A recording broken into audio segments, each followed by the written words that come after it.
Good afternoon, all. We are here. We're waiting. We got a few more people rolling in, so we'll go ahead and get started. But we really are excited and appreciate that you took some time out today to learn about the College of Health Solutions here at Arizona State University. So we'll give a few more, maybe a minute or so, to make sure we've got everybody into the webinar before we get rolling. So thank you. So hang tight for just a second.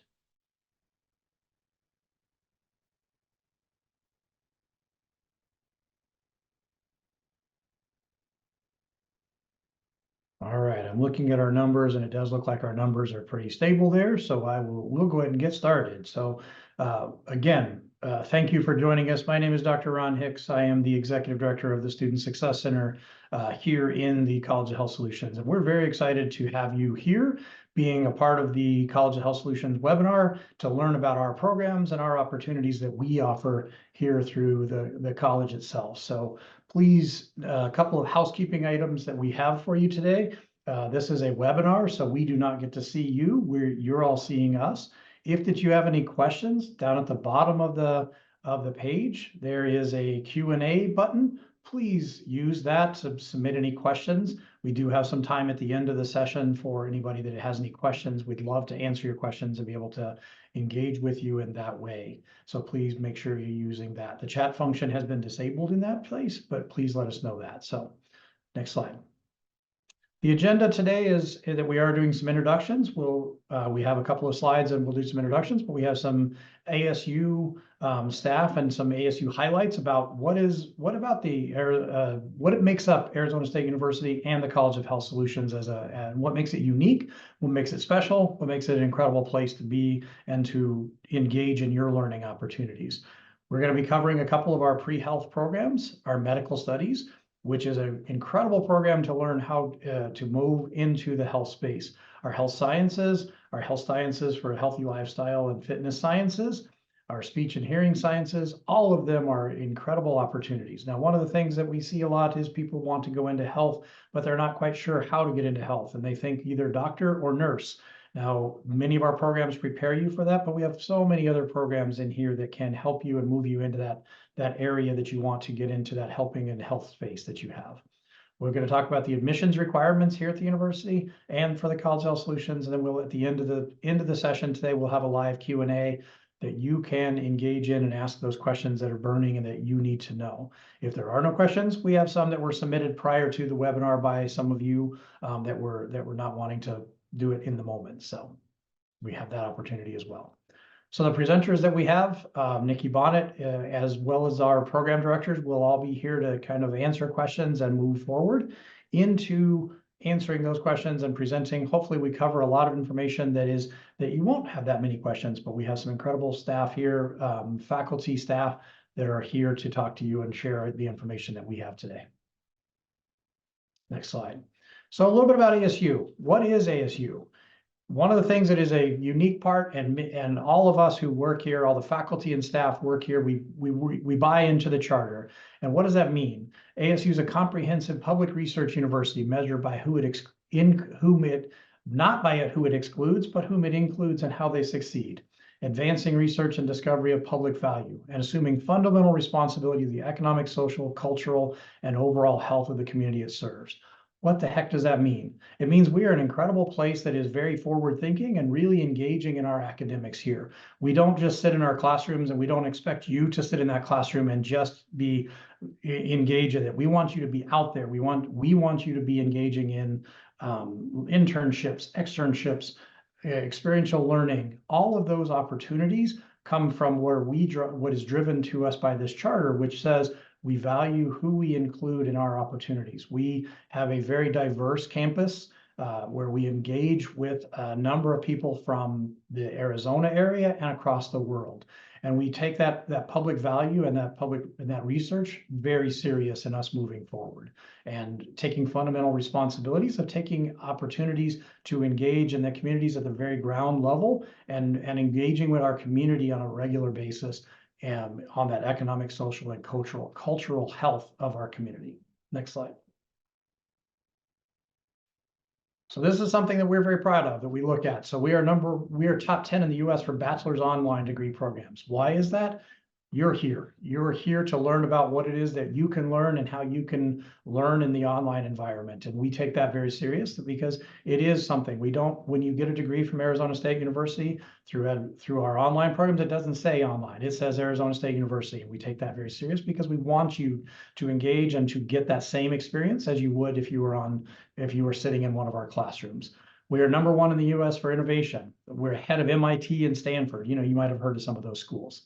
We're repeatedly ranked number one in innovation. What does that even mean when we say that? Well, it means that we take that step in that classroom. It's not just us sitting and teaching to you. It's really engaging and applying that knowledge that you're learning on a regular basis. Number one in sustainability, number one in global impact, top 10 in the world among university granted patents, top 10 best buy in the university. So one of the things our leadership is taking all of these and to say, how do we help our students and be that university that is a new American university that is not just continuing to sit there and engage in that way that you would go into a classroom and learn and you leave. It's really taking that and understanding and applying that knowledge, but at a price point that is helpful and helps our students to be affordable as best as it possibly can. Next slide. So our ASU online experiences, you get to choose from over 300 degrees here at Arizona State University. So some schools will offer just a few degrees. We have over 300 degrees that we offer in the online format. You get to learn from world-class faculty. Many of them are here today to talk to you about their programs and the excitement that they have in their programs. These are people who have been in the field. They've gone through their own health-related careers and are here to share information with you and learn from them. We have a national reputation for academic excellence. ASU is a very well-known brand. It's a university that is known worldwide. We have flexible start dates. Most of our classes in the online environment are a 7.5-week schedule. So what does that mean? There's a lot of rigor to that you're moving quickly and you need to be at that place and what does that look like for you? But on top of that rigor and that piece that's about it, you have a number of people you'll see here in our chat that's ASU online team or College of Health Solutions. These are staff members who are here to help you be successful as you continue to go and you move through this. And then you access classes anywhere from 24 hours a day. You can do this if you're working, and many of you are working full-time. This is an opportunity for you to engage, and you have that where you're not limited to that certain time frame and how that works. So there's lots of opportunities, and the ASU online space is one of those places that we really push, and we want it to be flexible enough that you can get that. Their degree opportunities are incredible, and you're learning from incredible faculty and staff here at the university to train you in that space to be one of the healthcare leaders in the world. Next slide. So our charter here at the College of Health Solution is we were founded in 2012, and we're the only college of its kind is devoted to understanding and solving the world's biggest health challenges while training the next generation of healthcare professionals. So really is looking at this. And again, like I said at the very beginning of this, it's not just for you to log in and be, either a doctor or a nurse. There are so many different opportunities that you can. Personal trainer, dietitians, occupational therapists, work in clinical spaces, entrepreneurship. Some people want to move into some of this, and some people, we have some other programs that we offer as well, are data science programs that are working in the healthcare space, but is working behind the scenes with a computer and all the data that comes with that. But the whole purpose of our college is to help improve the health for everyone. And again, going back to that charter of being involved in our communities and being a part of, fundamentally responsible for the health and overall health of our communities. Next slide. So I'd like, my slides are done, so I'd like to introduce Marjon, and she will go on and talk to you about the medical studies program. Thank you, Ron. Hi, everyone. My name is Dr. Marjon Forouzeshyekta. I am the program director for the Medical Studies Bachelor of Science program online here at the College of Health Solutions. I'm also faculty, and I teach many of the courses in both the medical studies and the health sciences program. So my background is clinical and clinical healthcare. So as a chiropractor, as well as working in a multidisciplinary medical practice. So I'm really excited to be here today and basically share some of the program highlights for the medical studies program.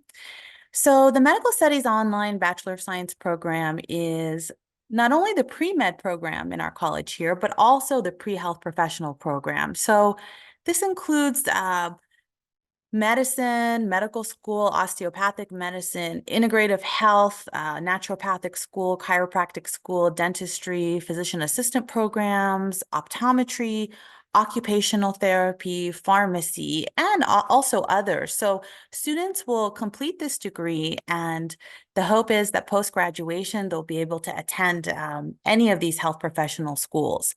So the degree allows students to fulfill the prereqs that are required for entry into these health professional programs that I just mentioned. In addition, it helps with preparation for the entrance exams into these programs, the MCAT, the DAT, the OAT, the PCAT, as well as others. Next slide, please. So the medical studies major map will have all of the specific program tracks for medical school and other health professional programs. So basically, students will have the opportunity to be able to customize the degree to the health professional track that they wish to attend. And all of the tracks include virtual labs and an in-person lab requirement for organic chemistry. So these in-person labs will be taken at ASU during the summer semester in an accelerated format, of course. We can also make accommodations for students who are out of state, who are not able to take the labs here at ASU, for them to be able to take them in their hometown states as well. We also have partnerships with hospitals, clinics, private practices, where students will have the opportunity to complete internships, clinical internships, directly under the supervision of healthcare providers. So this is actually an excellent opportunity for students to have that hands-on interaction and that one-on-one with the healthcare provider, and to really be able to work in the field to get an idea of what these professions really look like, and get that experience firsthand. So when pursuing this degree, again, in the classroom, you also have the opportunity to learn directly from your faculty members who are actually mostly medical doctors, physician assistants, chiropractors, pharmacists. So that one-on-one interaction in the classroom with these healthcare professionals who are teaching the courses is also very beneficial for students who are looking to apply to these health profession schools, are looking for mentors. Becomes very handy when you're looking to receive a letter of recommendation for applications and the application process for many of these schools. So that's one of the things that I think really stands out within this program here at the College of Health Solutions. So the first 2 years, students are mostly going to be completing the hard science courses, your biochemistry, biology, organic chemistries, anatomies. And the last 2 years, the topics are really geared towards that patient-provider relationship. So leadership and professionalism are the courses you're going to be taking: healthcare ethics, complementary medicine, healthcare systems, cultural aspects of health. And again, all of these courses kind of prepare students for what's to come in these future healthcare professional careers that they're going to be pursuing later post-graduation. Next slide, please. So we'll just end with the career outlook by the numbers here, just so you can get an idea. And of course, the last one there, the physicians and surgeons, is going to vary very much so by subspecialty, depending on what field you decide to pursue and which residency that you match with. So now I'm going to turn it over to Rachel Dawn, who is our program director for the Health Sciences program. Hi, everybody. Welcome. Thanks, Marjon. My name is Rachel Dawn. I am an associate teaching professor here at the College of Health Solutions, and I am the program director for our Health Sciences program. So I want to share a little bit about this program and kind of differentiate it from the medical studies program. So let's say you're an undergraduate student and you know you want to go into healthcare. You're pretty sure that this is the right industry for you, but you're not really sure where you fit in. You don't know what you want to be when you grow up quite yet, and we are here to help you figure that out. And so health sciences is the perfect degree for that type of student, for that type of learner, where you're really passionate about healthcare in general, and you want to figure out what your place is in the industry. And so, like Marjon said, we actually overlap. We overlap quite a bit in some of our required courses. So through the health sciences degree, you're going to learn all about healthcare systems, how they're structured, how they're financed, how they operate both here in the United States and globally around the world. You're going to learn about different healthcare providers. So, if you end up deciding, and we're going to talk a little bit more about this later, if you end up deciding that you want to provide direct care to patients, we're going to learn about all of the different provider types within that healthcare industry. We'll obviously touch on leadership and professionalism, which are really important in any field that you go into. And we'll learn about healthcare communication. How do we communicate professionally, right? How do we communicate within healthcare with other healthcare professionals, and how do we best communicate with patients who have a different understanding? Everybody comes to receive care with varying expectations, different cultural backgrounds, and we learn how to best communicate to achieve best outcomes. Next slide, please. So one of the neat things about the health sciences degree is that while we have these general courses that I just went over, as you continue in the degree, you have the opportunity to focus in one of our tracks, one of our focus areas. And so we have a community-based health outcomes track, health legislation and regulation, which touches on the legal aspect, the policy aspect of healthcare. We have an integrated care track. If you're really interested in this idea of communication, that really excites you, it's very important to improve health literacy across the country, to properly communicate accurate information. We have a health and media track, and that actually works together. That actually works together with our Cronkite School of Journalism. And then we also have a mental and behavioral health track if you want to focus in that sphere. So, you'll have the opportunity, once you sort of get your feet wet in some of our basic classes, you'll have a better sense of the healthcare industry. You'll get to specialize, which gives you kind of a leg up when you start applying for jobs or when you start applying for graduate school. You'll have more of that expert knowledge in a particular field. And so you'll take classes related to that track. There is a little bit of flexibility there as well, but it kind of allows you to differentiate your learning path from something that has a much more structured major map or list of courses. Next slide, please. So through the degree, the goal is that you can transfer the skills that you learn during your years here at ASU. Again, highlighting leadership and professionalism, patient-centered care, strong communication skills are really key. Having the ability to research, to analyze information, analyze data, again, to differentiate between fact and myth, really to distinguish what is actual information related to healthcare. A lot of teamwork, cultural and ethical awareness, and something that's near and dear to my heart, becoming an expert with healthcare delivery and financial systems. I tell my students, whether we like it or not, money drives everything, and it's important to learn why that's so when we're learning about healthcare. Next slide, please.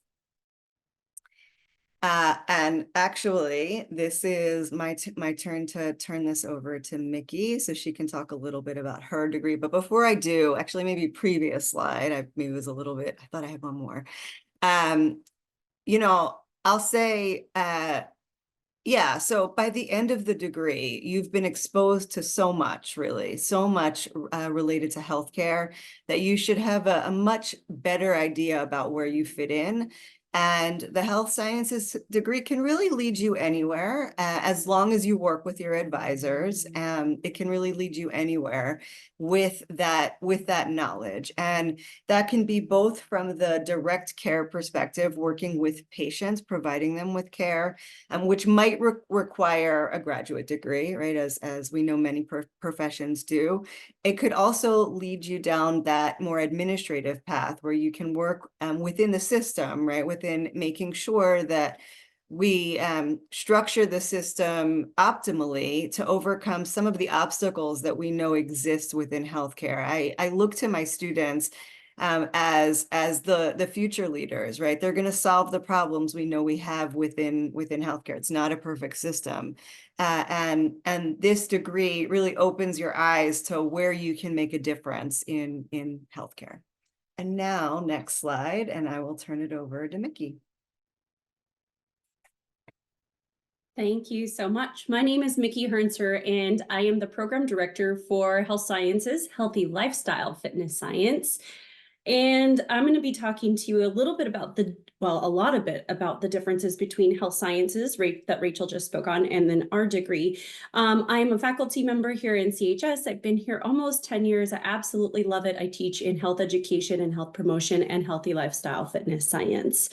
So let me get started with our program. It is a wonderful program that leads directly to employment. So for us, we're all about training the students to go right into the field of work upon completion of the degree. Some kind of get started in that last year as well, and many students come to us already having a job within the field or industry of healthy lifestyles. So no additional degree is typically required to become a health educator, a personal trainer, or a health and wellness coach. Our program is unique in that it has the highest head count of military students in the college. So we are very familiar with our military students and families' needs as they are moving all over the country and all over the world. We also have the highest number of Uber scholars and Starbucks partners in the college as well. And so we have a lot of different life experiences coming together in this program. The faculty are very interested in getting to know all of our online students. It is challenging to do, but when you enroll in our classes and we meet with you, we know who you are by the time you leave. And a lot of us actually develop pretty good relationships with students as they're working through the degree program. Most exciting for those who are interested in health and wellness coaching, our program is an approved program through the National Board for Certified Health and Wellness Coaches. That is a big deal. And since we have been approved in that program, we have 92 coaches that have graduated from our program, specifically in the health coaching realm. Next slide, please. So to give you a little bit of overview of what you're looking at in this program, our students are gaining expertise in a big picture way. We're looking at how nutrition, exercise, and physical activity affect the body and affect health and overall wellness. We're looking at stress management and substance abuse prevention and behavior change. So we're looking at the whole person. This person or patient may be working with a medical provider of sorts, and maybe working within like a work site or within a school-based setting. And we are here to help them figure out their healthy routines to feel a little bit better and live the best and fullest life. And so nutrition and exercise, that is all about helping people and patients develop those routines that are going to help them achieve that optimal health. Stress management, how do you deal with the life stresses? What is stress? Is it good? Is it bad? What do we do with those pieces? And how do we move on from it? Because we know that stress is a major indicator of health problems. Substance abuse prevention, we want to avoid risky substances as much as possible. And so again, we work with people on things like tobacco cessation, quitting smoking, and excessive alcohol consumption.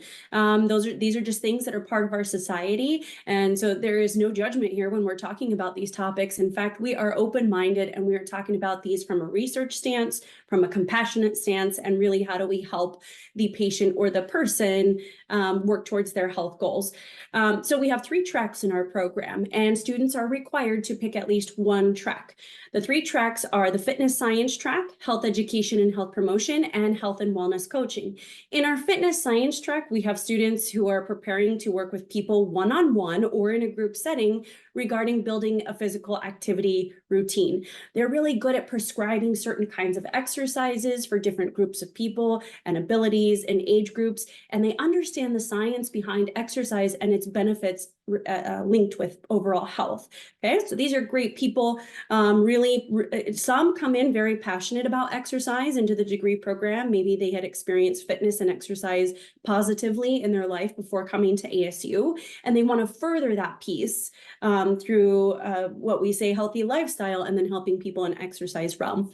The next track is health education and health promotion. This track is really for students learning how to work more within a public health sphere, if you want to think of it that way, in a community-based sphere. We do have the educators who will work one-on-one with patients and with people, but really in health education and health promotion, we're looking at how do we change knowledge, attitudes, and behaviors on larger scale so that we can have a healthier community and a healthier state and nation and world.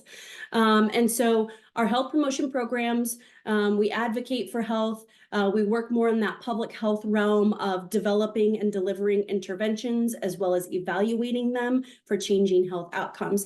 This is really fun if you have an interest in education but don't want to work necessarily as a teacher, but have found joy or interest in teaching others about health and healthy lifestyle topics.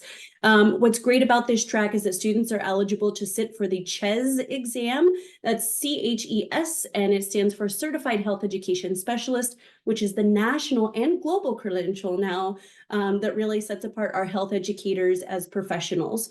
So our program prepares students to sit for that CHS exam, and we've had many students sit for that exam, and we have high pass rates when it comes to our students becoming certified health education specialists.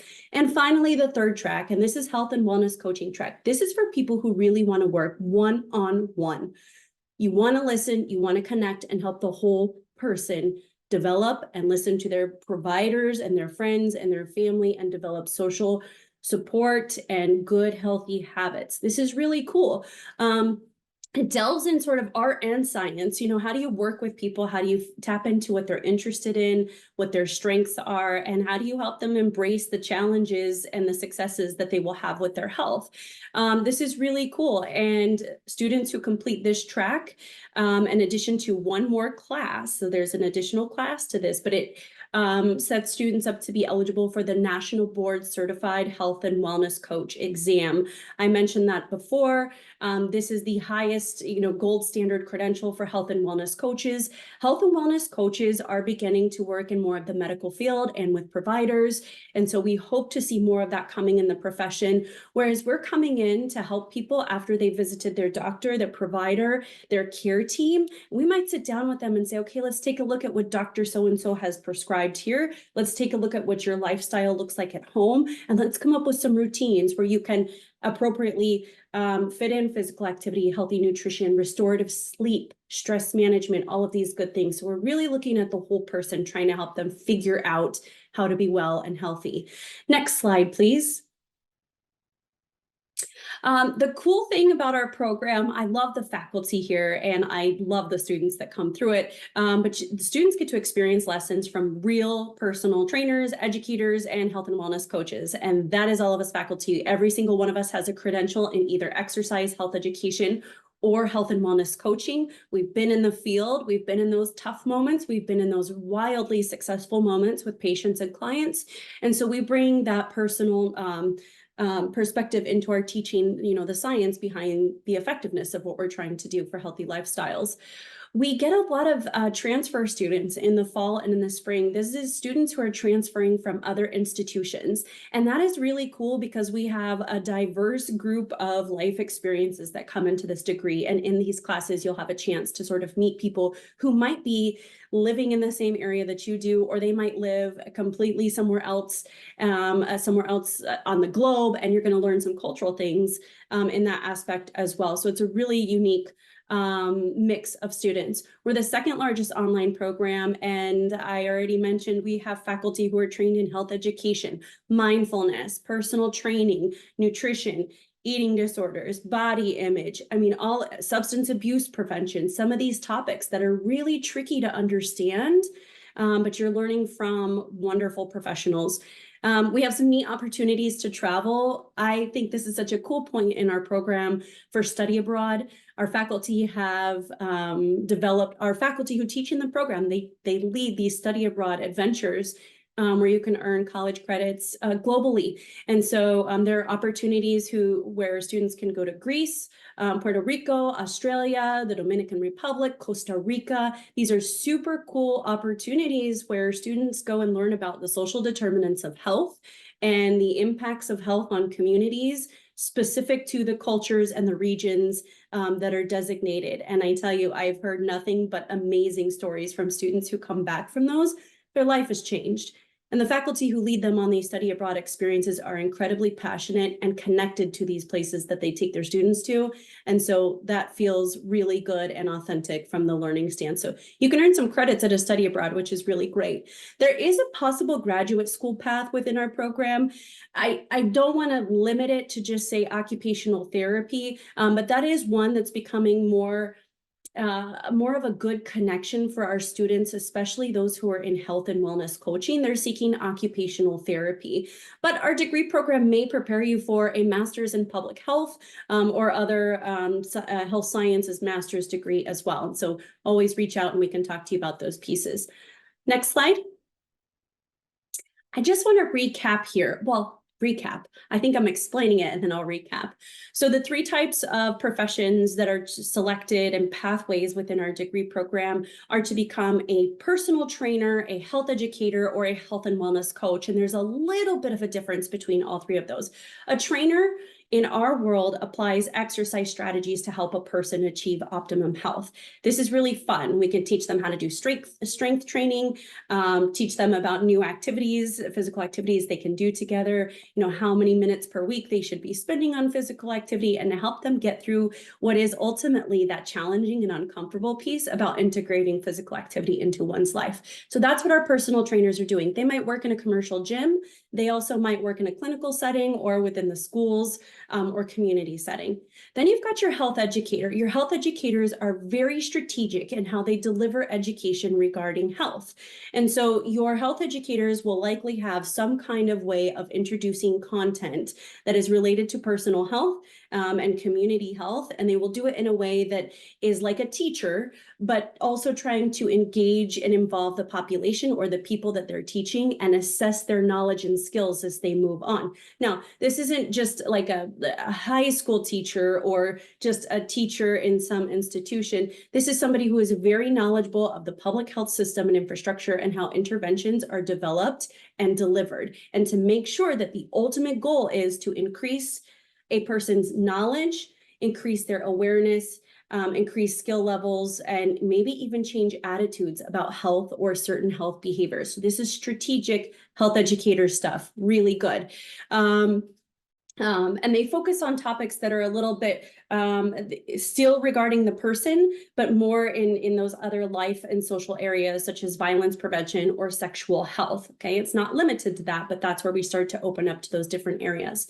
And then finally, we have our health and wellness coach. And this is our person who's sitting down with a patient or with a person and talking to them about who you are as a whole person, what you're experiencing, what your providers are asking you to do, what your medical plan is, and how to integrate that into your life, and how you get social support and emotional connection while you're making these changes to improve the health situation that you might be experiencing, or to manage a disorder or a disease a little bit better. And so these are highly trained health coaches in communication techniques. And really your coaches are here to say, who are you? What's the best part of you? And how do we get that to align with what we need to do in improving health? So I hope you can kind of see the differences between the three of those. Again, those are our three tracks.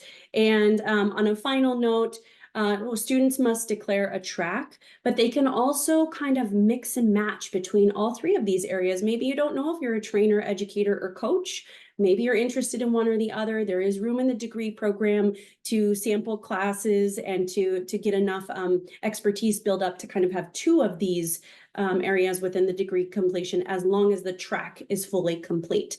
So thank you so much. That was my last slide. Yes. All right, so I'm going to go ahead and pass it on to Juliet for speech and hearing sciences. Thank you.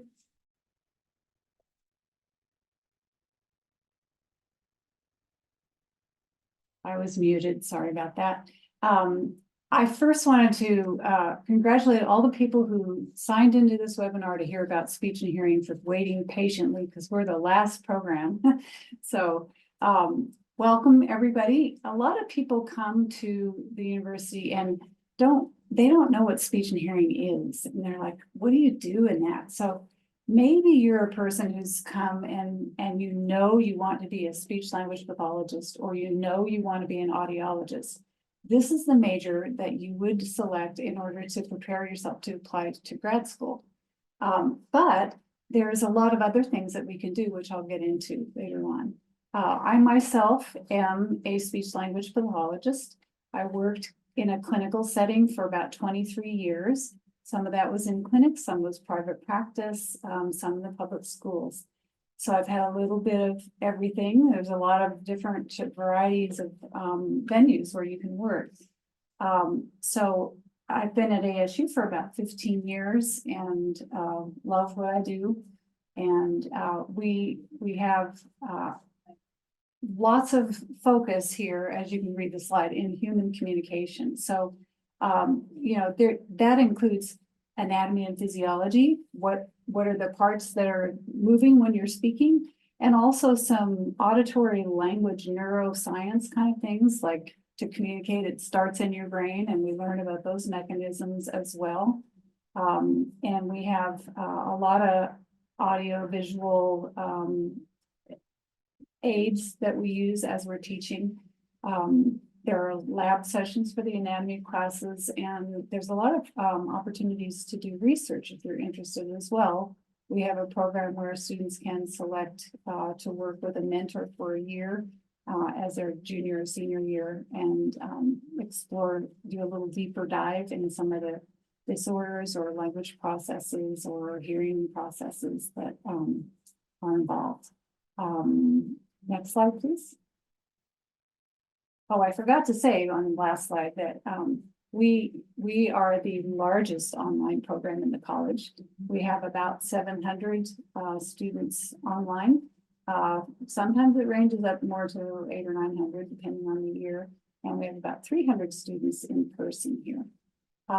So the people that gravitate towards speech and hearing sciences are usually people that are people. So they like talking, they like interacting with people. They're in this profession because they have a heart to be helping people, which is really the case for most of the, you know, all of the programs that I've talked to you today. But they can work with a lot of people actually become interested because maybe they had speech problems, or they wear hearing aids, or they have a family member that was on the autism spectrum, or, you know, there's lots and lots of different disorders that we can go in lots of different directions. We do have some people find our degree because they've been in another field, and, you know, they're a teacher and then I want to do what the speech language pathologist does, or they think I want to go into a medical setting. And there are a lot of opportunities for speech language pathologists and audiologists in hospital and rehab facilities as well. So if you're a languagey person, you'll probably really like speech language pathology. If you like anatomy, and if you like using technology and sort of the math and physics side of things, you might really get into audiology. And my colleague will tell you a little bit more about that too. The one thing that I wanted to say before I hand it over to our co-director, being a large program, we have two directors, is that all of our students, as in the whole college, do some sort of internship or experiential learning. And so you can do something that they're online, so you will find some of your own cooperative learning, experiential learning experiences, but you can work in not only going on to graduate school as a speech pathologist or audiologist, but you can learn to be a clinical care coordinator and work in a clinic at the front desk or work in a rehab facility. You can go there are some other positions like speech language pathology assistants, and we have just rolled out a speech language pathology assistant SLPA pathway for online students to pursue as well, where you would work under the supervision of an SLP speech language pathologist and work towards state licensure, so you can work at the bachelor's level with that. So there's lots of opportunities, and that's just a skimming off the surface for that. Next slide. I don't know, Daniel, am I supposed to do this slide? We were going to alternate back and forth, but I can take over from here if you want. Okay, sorry. So I'm Dr. Daniel Bos. I'm the other co-director for Speech and Hearing Sciences. My background is in audiology. I've worked in private practice. I've worked in hospital settings. I've worked in the OR. Like Dr. Weinhold, I've worked in a variety of places, which just goes to show that you can do lots of fun things with this program. Dr. Weinhold already touched on a bunch, which is fabulous. My time can be brief. Just some kind of common misconceptions with this program.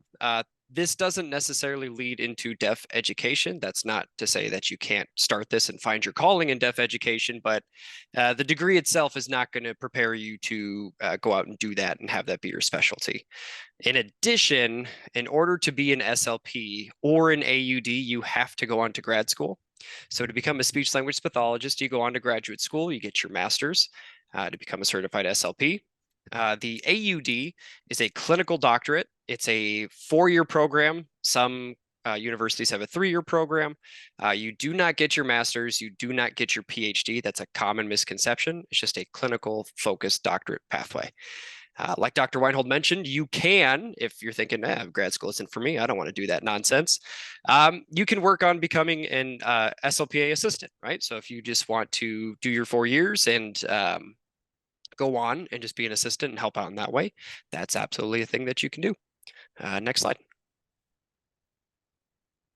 Okay. And so kind of wrapping things up a little bit for our program here, speech language pathology, it's not like teaching Billy how to say the B sound. And audiology is not slapping a pair of hearing aids on someone, shaking their hand and saying, can you hear me now? You have to have this background in hard sciences because we're a medical field, right? And you have to be a people person because you're working counseling and you're working rehabilitative processes. So these areas of interest, this bullet point list here with all these different kinds of things that we can work with, this is not the end of the list. There are so many different patient populations that we can work with in our field. And again, in the variety of school districts, private practices, hospitals, operating rooms, you can work in education, you can work for industry, doing research. There's so many different things that we can do with this. And then, as we said, you do go on to graduate school to either become a speech language pathologist, an audiologist, but you can also go on to get your PhD and do research. And so those are all the fun things that you can do with speech and hearing sciences. Next slide. Hi, everyone. So if you have heard a little bit more information about our programs and you're excited about applying, we wanted to give you a little bit of information about what the admissions requirements are. I think it's important to say that these are the admissions requirements that are set by the institution. So our degrees do not have extra requirements for you to meet. So whether you're applying as a first-year student or a transfer student, there are some different ways to meet that. If you're a first-year student or would be applying as a freshman, we look to know that you have a high school diploma and that you meet the following requirements to be admitted to ASU. So if you don't meet those, There's another way to do it with, you can be top 25% in your high school graduating class. You have a 3.0 GPA in competency courses. Or you can have an ACT score of 22 for Arizona residents, or an SAT reasoning score of 1120 for Arizona residents. So that ACT score is 24 for non-residents, and SAT score is 1180 for non-residents. This is also, all of this information is listed on our website. If you are applying as a transfer student here at ASU, that means you have 12 to 23 transferable credits, and you must have at least a 2.5 cumulative GPA and meet the first year requirements that we just went over. If you have 24 or more transferable credits, you must have a minimum 2.5 GPA cumulative to apply.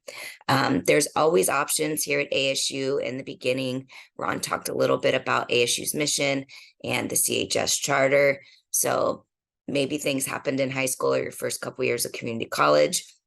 There are other ways, such as our earned admissions track, to find out how you can meet requirements to start becoming a degree-seeking student. If you're interested in applying, there's a few steps to that. So the first thing, you're going to apply through the ASU application portal. This means completing your application. So when you do that, you're going to go in, you create an account, and there's a few parts to the application process. The first part's going to ask you a little bit about who you are, where you live. They're also going to want to know, what degree are you interested in doing? This is where, if you're interested in an online degree, you would select ASU Online as your campus. Then they're going to want to know about, where have you previously attended school? And then you'll have a chance to review all the information that you have submitted. I do tell students, please take time to review that, make sure everything is correct.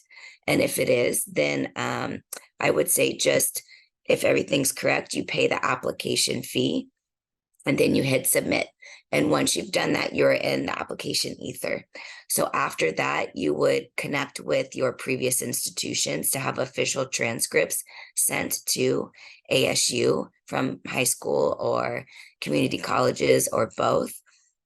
Within 24 to 48 hours of submitting your application, you will receive an email from ASU that's going to give you your student ID and walk you through how to activate your ASU student account.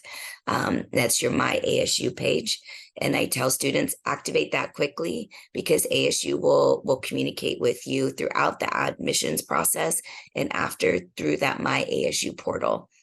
And then if you haven't, we do recommend students complete a FAFSA to see if they get financial aid.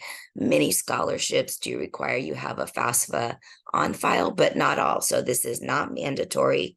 It's just a next step. It's just highly recommended for U.S. citizens and legal permanent residents, because a lot of funding does look to make sure that you have this on file to award financial aid. I think at this point, that concludes the information for our webinar today. I think we're happy to open it up to questions, if there's any questions in the Q&A.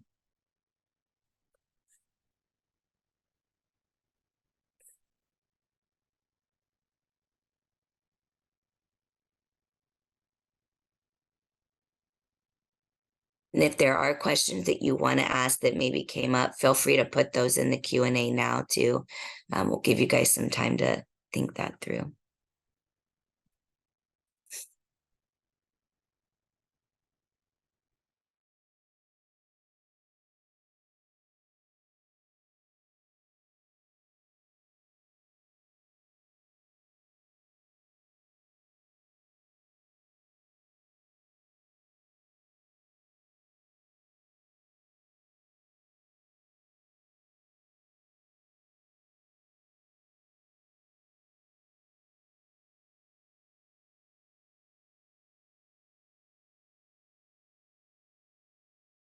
Not looking like we have any online questions or that have been submitted, but we do know that some have been submitted prior to this. So Marjon, would you like to jump in about the medical studies ones that have been submitted?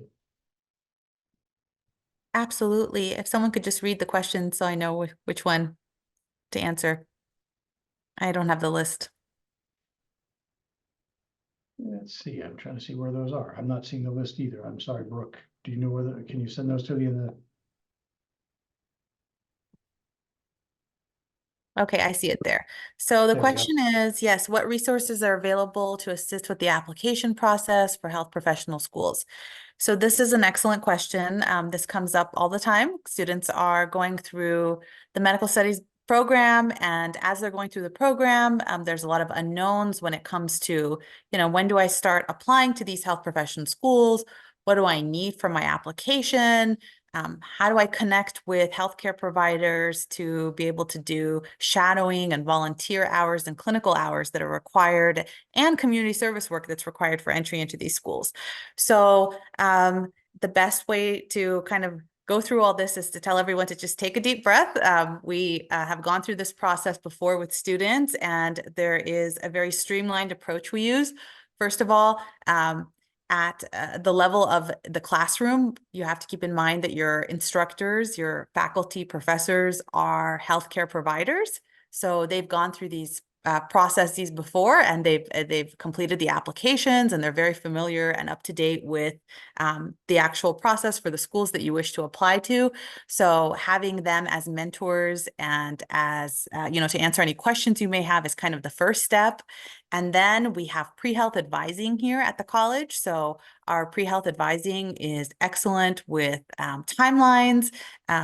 There's a whole website to connect you with shadowing opportunities at clinics, hospitals, private practices. Our clinical internships that are built into the program will also help facilitate some of those relationships. And this all becomes really helpful with recommendation letters and connecting with healthcare providers, as well as faculty.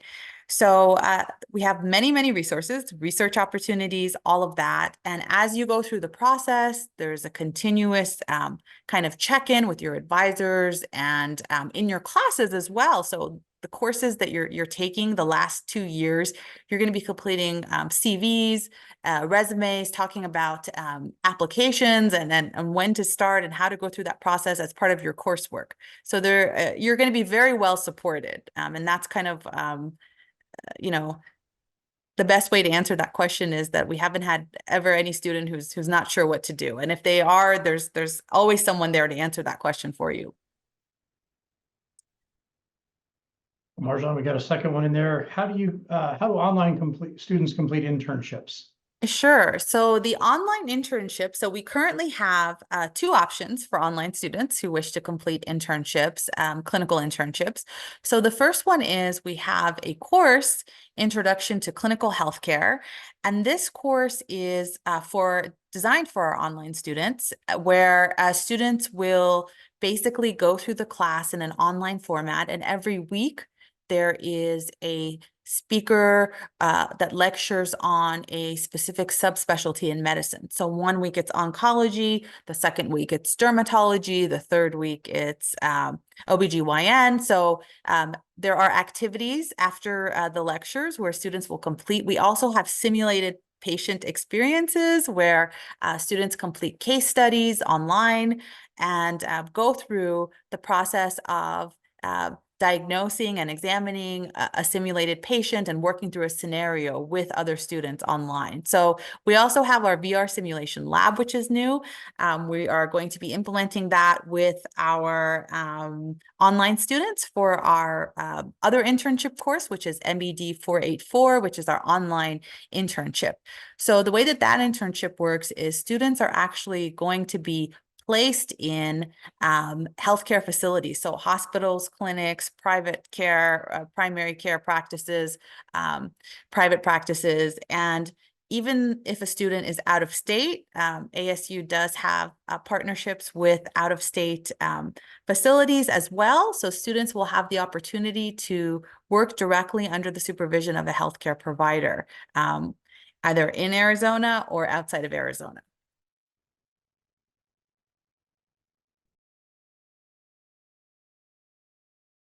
Sorry, I was muted on that one. So I think the next one we're going to go to is we're going to jump to one that was posted in the Q&A. Is this one goes to speech and hearing sciences.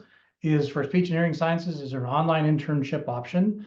And do you recommend hours to experience in person, such as volunteer work and clinical hours? And how does the internship work? Very interested. Well, glad Juliet you're or interested. Yeah. Amanda? So all students at ASU are required to do some sort of experiential learning. And so the internship is something that it's a little bit harder to imagine how that would be, for an undergrad, because we're used to the idea of, medical students doing internships in different, hospitals and that sort of thing. But we have lots of things besides actually going to work there. But the one that I did mention earlier, the SLPA, is actually an internship where you apply and there's a selection process, but you get placed under the supervision of a local SLP. So that can be in a hospital, a private practice, rehab clinic, any kind of setting like that.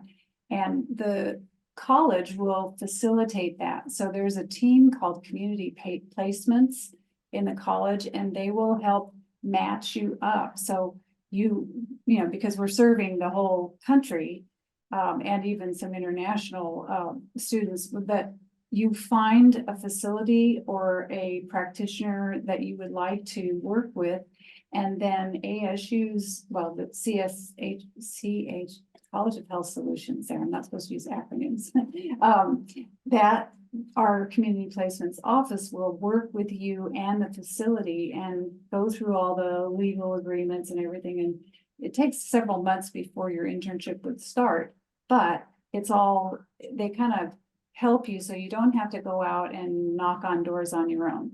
So you give us the leads, and then we will help facilitate that. And so that you could, I'm talking about SLPAs, but you could certainly do an internship in an audiology clinic and, they would determine what kind of roles and experiences you would have, but to give you an idea of what the field looks like. And the second part of the question, Jared, recommend hours to experience in person, such as volunteering and clinical hours. Part of the requirements, if you're headed toward grad school, are that you have 25 observational hours of observing therapy. And that is incorporated into our clinical methods class. So there are a lot of videos and potentially some live experiences as well, so that you will have that. So you don't have to go out and work that to get that on your own. So that's provided, incorporated into that clinical methods class. Volunteering is great. It looks good on your resume. It's a great way to get a view into different settings and see, do I really think I would like to work in that setting or with that particular population or something. But that's not required as part of any of the coursework, but of course it helps when you're making applications if you're headed to grad school. Hope I answered everything you wanted to know. I think you did, but I'm not quite if we didn't, please post it in there to make sure that Dr. Weinhold got your question. And now we'll jump back to Rachel. And Rachel, what if I decide I want to go into the medicine in the middle of my health sciences degree? What does that look like, and what can I do with that? Great. That's a great question. We get that frequently.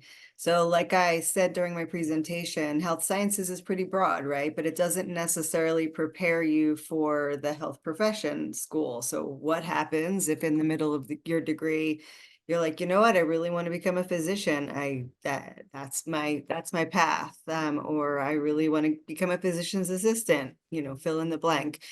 So it's possible. It's possible to do that within the health sciences degree. The health sciences degree is fairly flexible, and there are a lot of spots for elective courses. And so basically what you would end up doing is you'd work with your academic advisor to make sure that you know what the prerequisites are for that particular professional school. And then you just fit in those prerequisites in your electives, right? So you have, because you have so many spaces for electives, you can fill those with the prereqs for the professional schools. So you don't need to start again. You know, you'll still get all of your credits that you've taken, and you can end the degree prepared. And we certainly have students who apply to professional school and are accepted. So yeah, so it's possible, but you need to make sure you work with your advisor. Awesome, thank you. I'd like to take the time for all of our participants. Thank you for being here, all of our panelists, and thank you for sharing the information about your programs. It's vital that we know this, and we are really excited about sharing the information that we have. We are at time, so we would like to include, we are recording this conversation or this presentation, so it can be sent out. If you have any questions, please submit those to enrollmentonline@asu.edu. We can get, and our enrollment coaches and our staff from the Ed Plus will get back to you very quick, and answer your questions about the programs, and we will move them to CHS if there's something that's more technical that they can't get to. So again, thank you very much for your time today. We really do appreciate you taking the time out of your day to learn about the College of Health Solutions and Arizona State University. Have a great, wonderful evening.